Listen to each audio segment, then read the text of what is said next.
Assalamualaikum warahmatullahi wabarakatuh. Sakiraɓe on daɓe jeygol Pullaku TV mi silminake dow mon, mi hofni on kala ha taweteɗon nder duniyaru fuu ɗum nder rawa moɗon Adamu Haruna.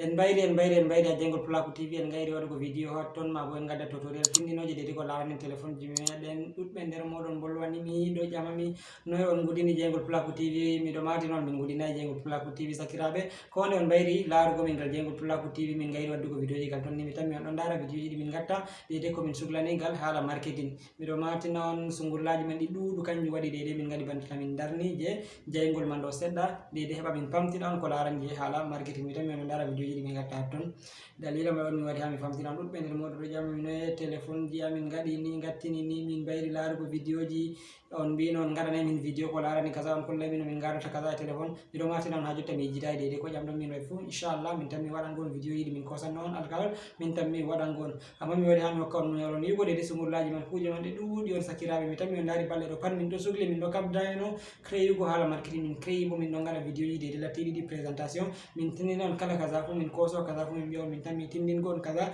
ndano ɗum woniri nda ɗum woniri hedde ko min puɗɗa waddango on tan ha e dede détail ko larani hala kujeji mai kanjum waɗi giɗon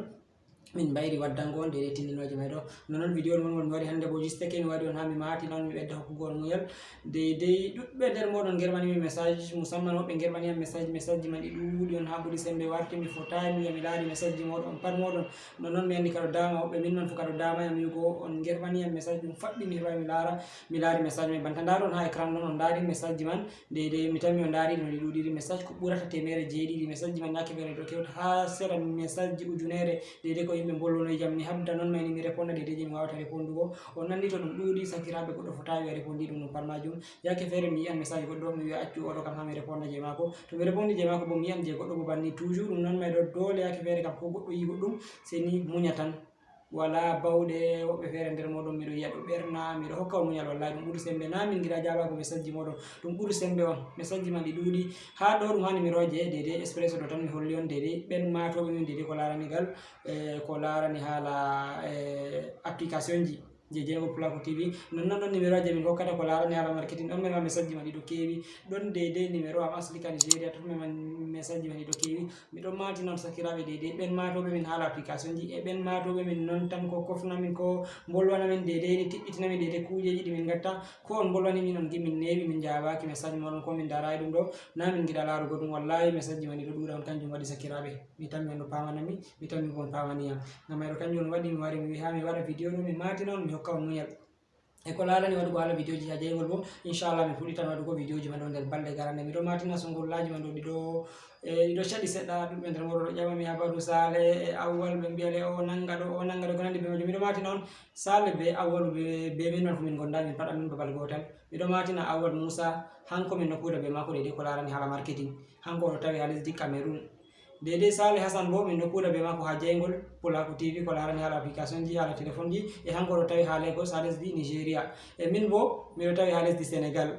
To on dari min gondayi min fu dede kuɗeji bangeto min kuuda mai ɗo pat min ɗon kabda on min geni min forsa heɓa min kuuda nane ma min mbi on jotta kam duniyare men lehi yeeso ko on gondayi be goɗɗo to mari haji on kuuday to banni ma on min kabdata on giya min ɗo kuuda min ɗon gadda vidéo ji e ko nandi be majum. Nonnon bo ɓen marɓe haji application ji dede application ji ɗinɗi min gurtina lattiɗi ɗi coggu ma bo on giɗi ƴamtago hunde fere to on matiyam on keɓayam on mbawa matugo Sale Hassan nda numéro ji amin man ɗon dede je matoto min ko larani hala application ji. Numéro ha gota ma ɗum numéro ha Amin Adamu Haruna numéro ha gota bo ɗum numéro ha Sale Hassan ɗo on numéro ji amin dede ko larani hala jeygol Pullaku TV ha application ji e dede ɓen marɓe haje matugo min dedigal ko larani hala marketing to bo ɗon bo nda numéro ji man ɗon ma ɗum numéro gota ɗo ɗum numéro ha Amin Adamu Haruna gota bo ɗum numéro ha kotiɗirawo am Awwal Musa ɗon bo ɗum dedigal kote ko larani hala marketing. Miɗon matina to goɗɗo wolwanimi hala marketing ha dow numéro ha kaka application ji ɗo mi répondata message mai gal ɗon e nonnon to a wolwanimi hala application ji ha dow numéro ha kaka hala marketing miɗo matina mi répondata message mai ton